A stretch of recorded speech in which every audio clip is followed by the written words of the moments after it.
Alright, so sorry for the lack of quality in this. I mean, everything's still not fully buttoned up and my phone kind of sucks. But, so, have the ram horn manifold, and what we did is we cut it off and then moved it this way.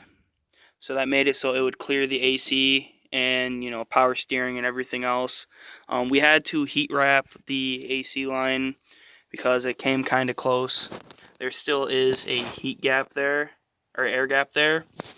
And then what we did is we had to actually cut the flange and rotate it so the turbo would clear.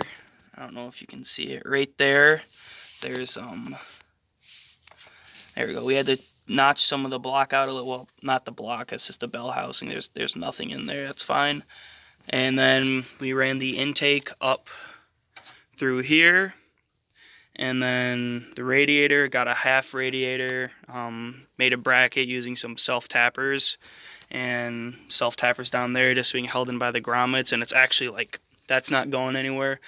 I lost one of the things for my fan, so I gotta get that fixed. But the intercooler comes out of the turbo.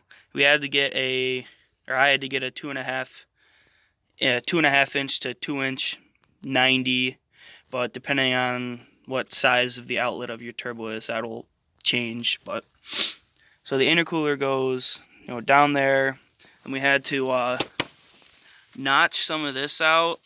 I don't know, I don't think it will really affect anything because the crash bar and everything is still fine.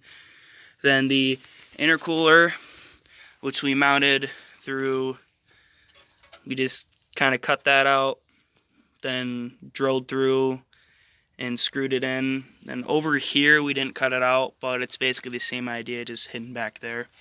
And then it runs up through the hole for the little plastic bit with the intake baffle, and then right into the throttle body. And then the downpipe was custom made. We made that ourselves, which basically just wraps on and connects onto my custom exhaust I already have. And then I'm running a screamer pipe for the wastegate, but if I think that's annoying, I mean, it'll be pretty easy just to route right into the exhaust. And yeah, I mean, oil feed in return, I'm just running a sandwich plate that goes back there into the filter, loops around into the turbo, and then return is just a AN line going from the bottom of the turbo to the oil pan. I know what's still left is I got to figure out why my injectors aren't working, or my big injectors. I'm running stock injectors right now. That's just messing with those plugs down there and the plugins for them, and then I can put in my new injectors. But yeah, if you got any more questions, just message me and ask.